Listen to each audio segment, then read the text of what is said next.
YouTube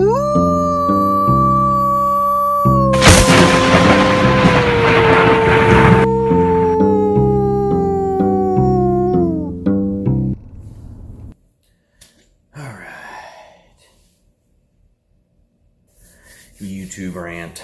So mostly I'm making this to kind of talk about why I do certain things in my videos that and format them a certain way.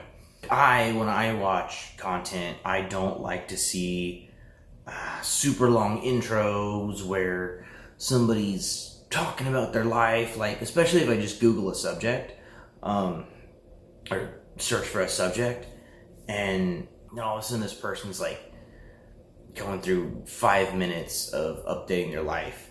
I'm going to leave that at the end of the video, because if you're just searching for the thing, get the information out there. Anybody that actually cares will stick to the end. Same reason I don't go through a long spiel of like and subscribe.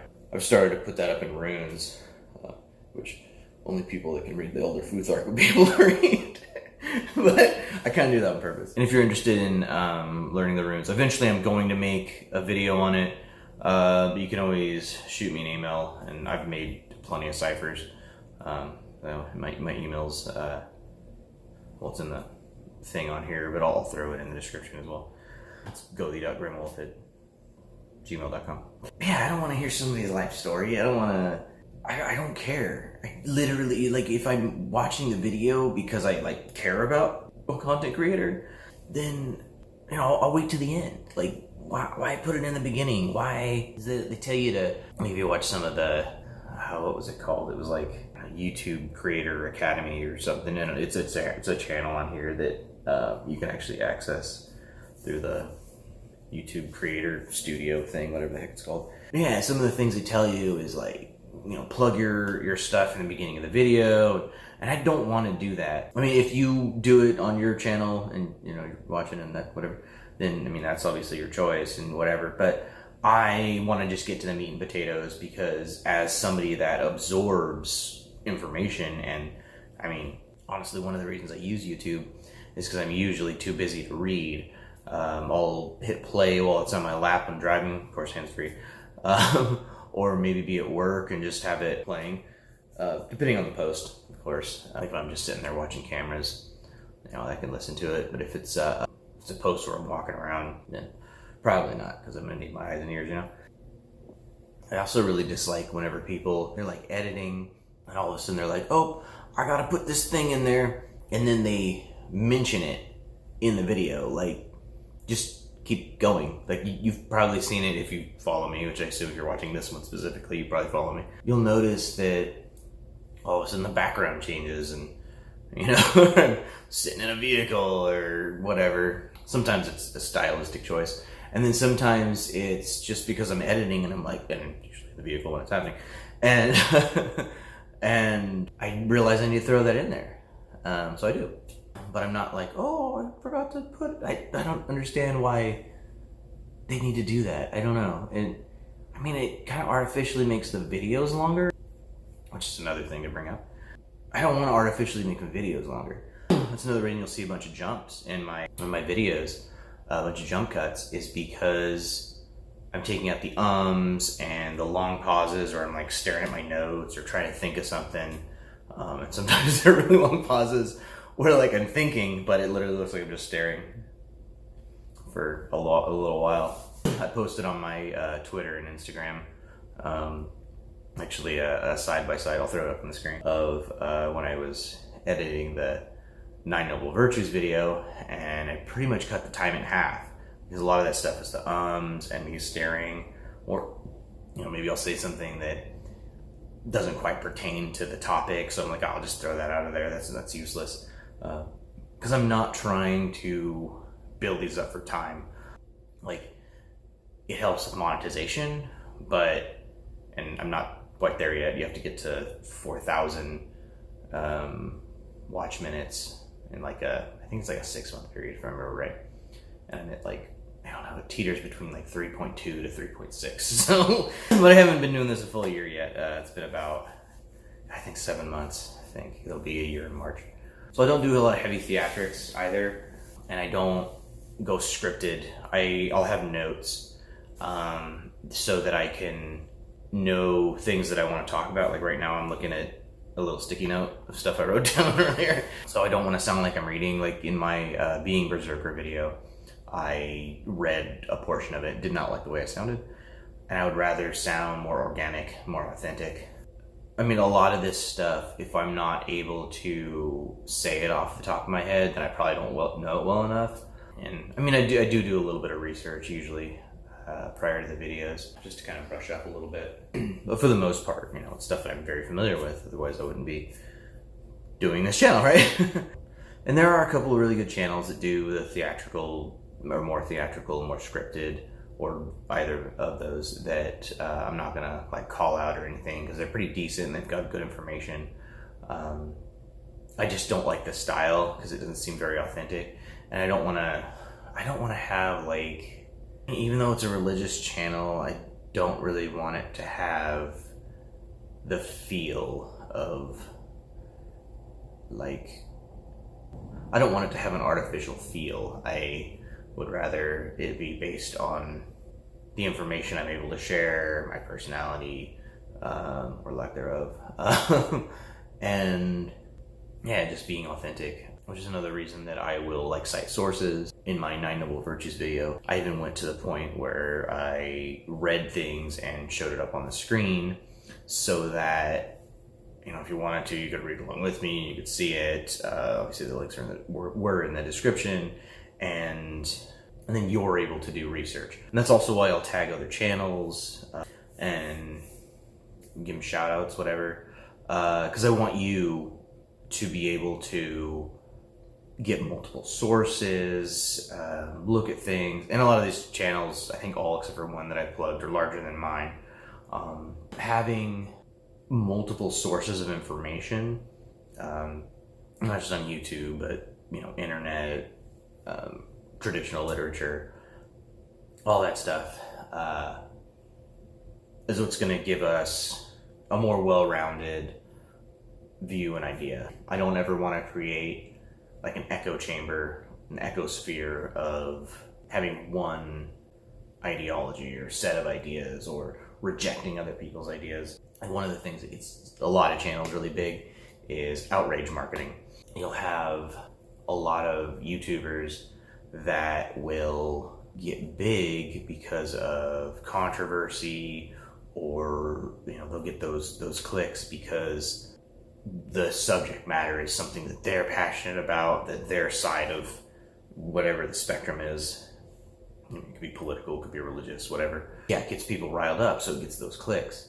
And I don't want to do that. My band from Our Heathenry got a lot of clicks. I can't remember how many it was. I'll throw the number up on there. It was more than a lot of my other ones, excluding a couple of older videos. I think my most viewed is the types of Norse paganism. It's really not a subject matter that a lot of people have tackled, so I think it got a lot of traffic that way. But yeah, that was kind of an outrage thing, right? And then you noticed in my future videos, I took it upon myself to explain some of those things, like the video, I think it was the last video I released, the one on mesotheism, and I referenced Star Trek and how that is a better way to approach things. And then also longship.net, when I was talking about seeking out information from one of the mods, not one of the mods that I directly dealt with, but because I want to expand my knowledge. So my style is almost anti-outrage marketing, I guess. I don't know if that kind of tracks, but like I just had a Twitter conversation with this guy. I think it was on gun control, and I honestly can't remember some of the stuff that was said.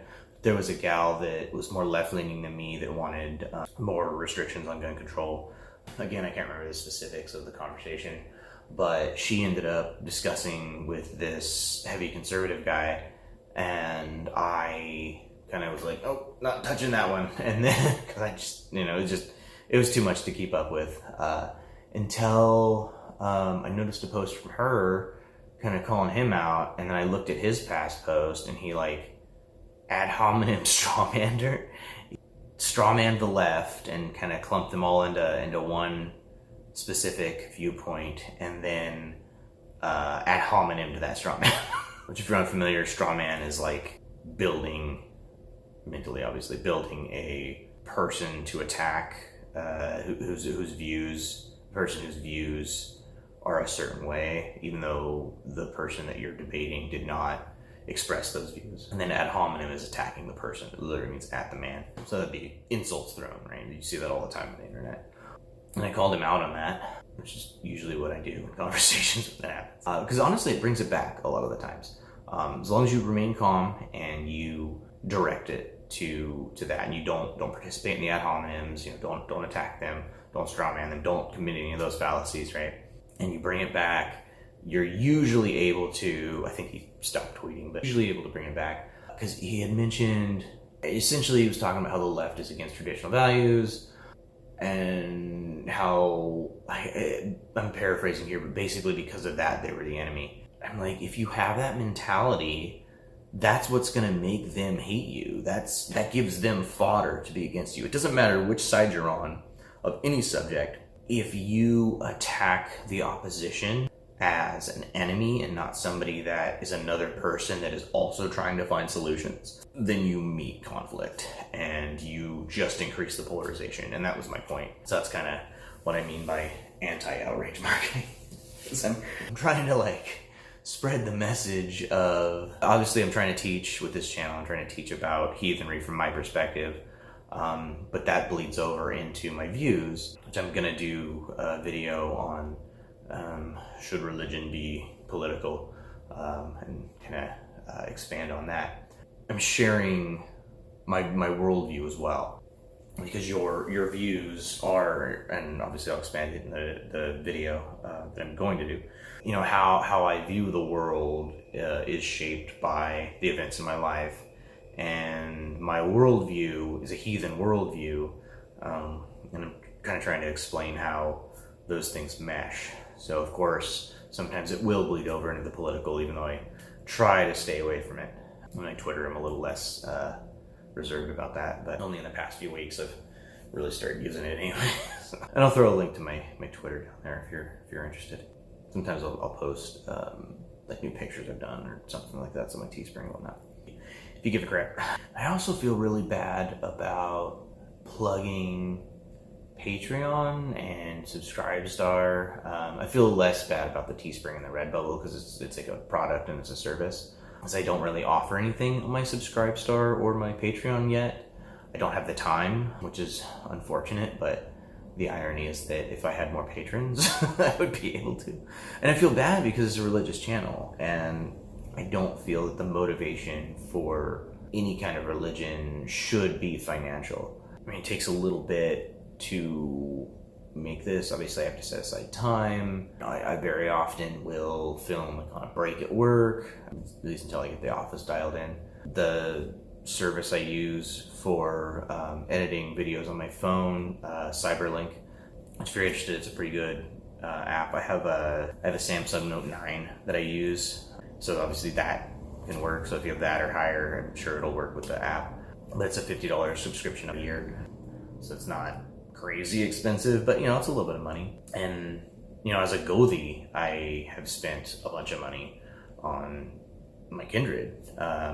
There's that gift exchange where you give something and then you give back certain things depending on the gift and the quality and what it means. Like I bought a few torques for the kindred. I had a bunch of statues on a kin altar. I think that might be lost, but that's probably not a subject I'll broach on this channel. It takes quite a bit. I'm actually probably going to do a video on a lot of the mistakes I've made also as a Gothi. And I think that sharing a lot of these personal things helps to, obviously there's some certain things that I will never share, but sharing a lot of things about myself and the journey that I've had to go on to get to where I'm at. I'm hoping that helps people. I'm hoping that they'll jive with it in some way, and that it'll resonate, help you guys out, which isn't entirely selfless either. And that's some more of that vulnerability and sharing about myself is, obviously if my channel does well, that makes me feel better. I'm probably more likely to make a living off of it once I hit that 4,000 mark, and then the ads will play at the beginning and the end. I didn't do the in-between ones because one, hate when the ads pop up myself. And I also don't want like talking to just be interrupted all of a sudden by somebody trying to sell me Yeti. So getting back to feeling bad about asking for money. I don't know, it feels wrong. Like I said, right now I'm not in a position where I can offer stuff. I'm planning on, like, I have a bunch of wood carving stuff and burning stuff, and I've always been fairly artistically inclined, so I'll actually probably gather some driftwood. We're probably going to do alpha bloat on Sunday, which is tomorrow as I'm filming this, at the beach. I'll probably just gather a bunch of driftwood then, see what I can carve up. I'll probably maybe do a giveaway. I don't know. I'm not even sure how that works. I'm not sure how to like look at the subscribers and see who's shared and all that stuff. I know that there's one channel I watch that does 40K stuff. One Mind Syndicate. It's these two dudes, and they always do like giveaways every now and then. And they're like, if you share and like and subscribe and comment, we'll pick a random person and give them a thing. And I have no idea how to do that. I am so not tech savvy. It's sad. My dad was a carpenter. I grew up with working class, just not a whole lot of computers. We didn't have a PC in my house. I think Dad had one for a little while that he barely knew how to use. I had Napster on back in the day, but I think that was the only time I've ever had a family PC in the house. So yeah, my exposure with computers has been very minimum. I have the bare minimum millennial standards, I suppose. Which probably isn't too uncommon in either three. I think a lot of us enjoy the tangible world as opposed to the interwebs. Not that there's anything wrong with that, but it's a trend I've seen. Yeah, I like to put in a lot of movie clips. You probably noticed that as soon as I figured out that I could. Like, I have other apps in my phone that I'm able to download movie clips from certain apps. You can't do it from YouTube from the thing because copyright, whatever. But I don't know, I grew up with old television. I was raised largely by my grandparents and watched a heck of a lot of Nick at Night, and I used to introduce the television as my surrogate father, which I always thought was funny. I didn't get that many laughs about it though. I guess I was destined to be a dad and make dad jokes. Yeah, so that's one of the reasons I put like a lot of clips in there. So I just enjoy old movies, and a lot of the times I'll associate certain things with certain movies. Fight Club's been pretty inspirational. I read the book, watched the movie, I don't even know how many times. So I decided to put it in the Worth video because I thought it was pertinent to the information and how I've been feeling lately. Security is not the most lucrative field. I'm really good at it, but I'm actually writing a book on it right now. Which I think I have a few more chapters to do, and then edit it a few more times, and then figure out how the heck to publish a book. That'll be fun. Yeah, and then like in my intros, I put my son in it a lot.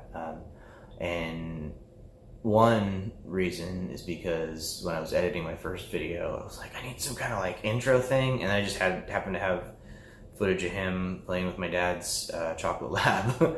So I threw that in there. Yeah, and then I thought it would be cool if someday he grows up, and which happens with time, and he is able to watch his dad being younger. I'm in my 30s, I'm not that young, and with a full head of hair, well, mostly full on the sides, and color still in it, and I'm probably gonna go bald. My dad's bald, and his dad was even balder. So, apologies if I make the intros too long sometimes. I try not to do it. I'll try to like speed them up a little bit if I feel like they're too long, but sometimes I'm like, I really just want to put like him in there more. It's cool to see him moving around and developing and all that stuff. He's actually gotten to the point where I can literally be sitting like this on the couch, and he will stand on my shoulder with 2 feet and literally jump to the other side of the couch. Jeez, he's almost 2.5 and he's doing this. So hopefully we can get him in some kind of gymnastics at some point. Ninja training, that's what I'm calling it. So obviously he'll get martial arts from me. So that's kind of why I do a lot of the things I do. I'm sure there's more to be said that I just can't remember right now. So like, subscribe, comment below. do the thing. Oh yeah, why I say skull at the end. That was something that I did when I was doing the live streams for the Kindred. And then I say horn a couple of times because there's a channel, Brute Norse. Actually, I'll throw that in the links below. It's one I haven't plugged. I don't always agree with the stuff that he says, but it's good to have sources that you don't always agree with. And he's got one about using the word skull and how it's not really a thing, but it's actually still used in the Scandinavian countries as a way of saying like, good drink, essentially. And it refers to the drinking vessel. So that's why I say horn, because one of the things we drink out of is the horn. And that's also why I have the cross horns, my frith symbol, which is actually on my Redbubble. I'm fairly proud of that. Say, put the honey in the liquid. Obviously, Patreon, Subscribe Star, all the happy crap are gonna be down there. Redbubble and Teespring down there as well. Skull!